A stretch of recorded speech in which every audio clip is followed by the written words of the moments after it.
Heart disease. #1 killer yan sa Pinas. Ako nga, muntik na madali. So let's exercise and eat right para tuloy ang tugtog ng puso natin. Alam kong mahirap ang buhay. Namulat ako sa salat at magulong lipunan na nagturo sa aking mangarap sa kabila ng kakulangan at diskriminasyon. Hindi naging sagabal ang aking lumang uniforme o sirang sapatos para makamit ang pangarap ko na makapagtapos sa pag-aaral. Sa aking paglalakbay, marami ang humamon sa aking pagkatao, mga samahan na naisumadlang sa magandang kinabukasan ng maraming kabataang tulad ko. Ngunit alam ko ang kahalagahan ng edukasyon na sa akin ay pinagkaloob. Dito nagsimula ang hangarin kong tumulong sa mga kabataang tulad ko noon. Ilayo sila sa mga masasamang impluwensya ng lipunan at maging magandang ehemplo para sa kanilang kinabukasan. Nais kong ibahagi ang pag-asang dati ibinahagi din sa akin, na nagtulak upang ako'y magpunyagi at magtagumpay.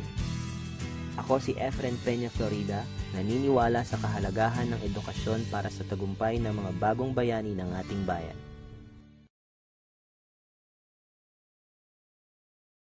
One in 4 teens engaged in premarital sex. Noon, kinasal muna kami ng mami mo. Hindi nagmadali ang daddy mo. Sabi ng tropa, ang lalaki, binibinyagan muna bago ikasal. Anong sabi mo?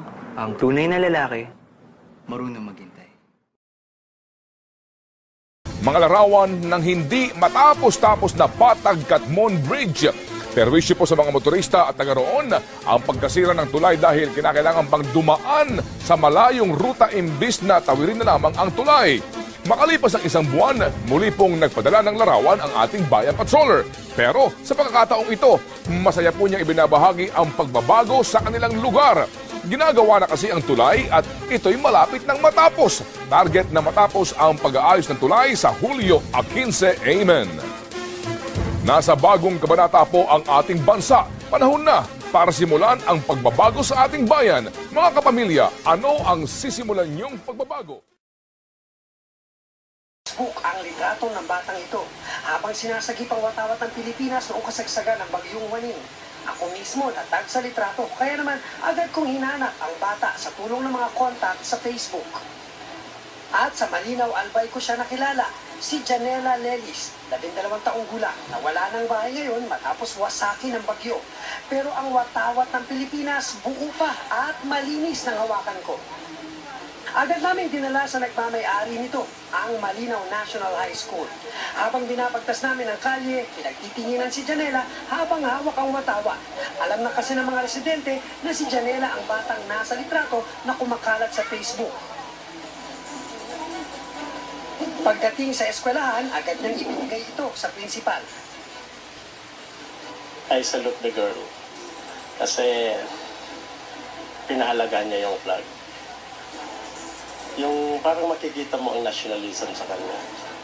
So, I guess yun ang dapat i-emulate ng mga kabataan.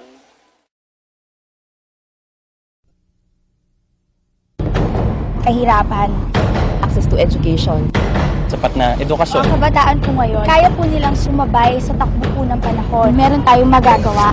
Sincer kaya el 2010 elections, el mga kabataan, nisita man vigilant, aton representatives el man sulong araw. Iniisip natin na ang kabataan ng pag-asa ng bayan. Pag nabigay sa amin yung sapat na kaalaman, the vote from the student would be the right vote. Kabataan Pinoy, makakapitan ka ba? The village of Santa Mercedes has no running water, and during the summer months their wells often dry up.